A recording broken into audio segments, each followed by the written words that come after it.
Hiroko, nous avons eu là un exemple de l'attachement que les Français ont à préserver leur savoir-faire, leur tradition. Bon là, ça concernait un produit culinaire, mais ça peut aussi être le cas pour l'artisanat. Et c'est quelque chose qu'on retrouve au Japon. Oui, dans le culinaire aussi, quand l'apprenti entre chez le grand maître, il ne touchera jamais le fameux couteau japonais avant 5 ans. Il ne fait que le planche. Pareil pour l'artisanal, quand il est passé pour être à côté de le maître, il fait tout sauf le métier. Alors comment apprend-on son métier? Eh ben, on essaye de espionner, on essaye de voler le maximum. Et le plus important, c'est de connaître comment vit son maître. Et l'expression simplement corporelle de l'art, ce n'est qu'un geste. Difficile apprentissage. Ouais. Alors, c'est quelque chose qui semble important pour beaucoup de Japonais, le calme. Le calme, le paix dans le paysage japonais. En fait, on doit toujours regarder au fond de son cœur parce que le Japon est un pays où il y a sans arrêt les catastrophes naturelles, Tremblements de terre, typhon à l'automne. Donc, les Japonais doivent être éveillés à tous les moments pour faire face à ce côté, la force de la nature, en fait.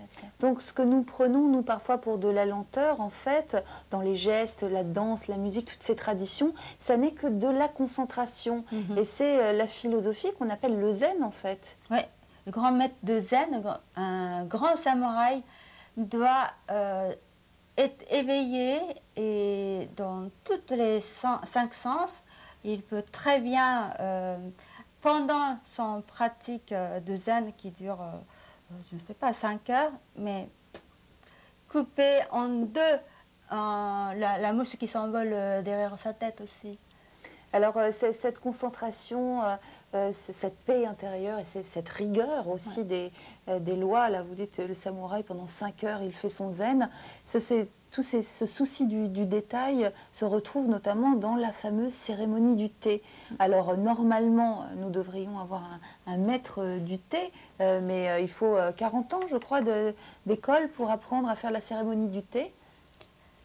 Faire le thé, ce n'est que un moment le plus concentré, mais faire la cérémonie de thé, c'est tout un parcours, c'est créer un univers, c'est un véritable scénographe. Alors vous, Hiroko, quand vous faites le thé, ça vous apporte du plaisir, bien sûr.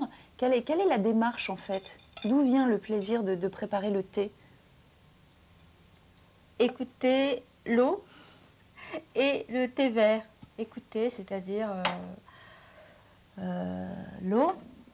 Ce qui veut dire que normalement, nous devrions être silencieuses à ce moment. Oui, c'est ça. Le choix de la vaisselle aussi est très important. Oui, chaque saison a les vaisselles différentes et le gâteau qui est choisi aussi par rapport à la vaisselle, par rapport à la saison aussi. Tout est dans le rythme. Et là, vous n'avez pas servi Hiroko parce que ça ne vous semble pas assez chaud. Voilà. Mais le thé ne doit pas être servi chaud. L'eau ne doit pas être bouillante. C'est justement pour rincer délicatement la poudre de thé vert. Alors ça, c'est une des facettes de l'exigence de l'art de recevoir et de partager à la japonaise. Alors, Hiroko, je vous propose de partir dans un sujet un peu plus français et un peu plus campagnard, je dirais. Nous allons retourner avoir l'eau à la bouche avec les bons produits du terroir. Cette fois-ci, c'est Saveurs qui nous emmène découvrir la spécialité de la ville de Morteau.